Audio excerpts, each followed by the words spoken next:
আজ বাংলাদেশে মিছিল হয় টিনের সালে কাউয়া তারেক জিয়া। শুনেন,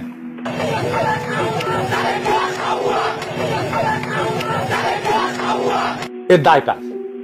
চান্দাবাজদের নাকি বিএনপির অনলাইন ইনফ্লুয়েন্সারদের? এর দায় ক্যাটাগরিক্যালি কয়েকজন। আমি নাম বলতে চাইতেছিলাম না, কিন্তু আজকে আমি বলবো।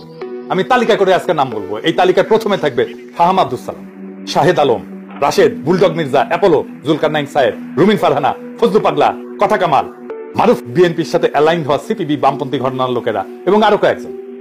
এরা ইন্টেলেকচুয়ালি বিএনপিকে পথভ্রষ্ট করছে নিতান্ত নির্বুদ্ধিতা থেকে এবং বিগ ইগো থেকে। এরা বিএনপির কর্মীদেরকে উস্কাইছে, যারা বিএনপির শত্রু না তাদের বিরুদ্ধে। বিএনপির ভ্রান্ত ন্যারেটিভ তৈরি করছে এরাই। হুদাই ছাত্রদের, এনসিপি, প্রফেসর ইউনূসের সরকার, জামাত শিবিরের পিছনে লাগছে এরাই সেই ন্যারেটিভ তৈরি করছে। ওয়াকারের সাথে দোস্তারি করছে এরাই। এর ফলে বিএনপির কর্মীরা সারা দেশে দিগ্ভ্রান্ত হয়েছে। পলিটিক্স বুঝতে পারেনি, রাজনীতি বুঝতে পারেনি, আজকের করণীয় কি বুঝতে পারেনি।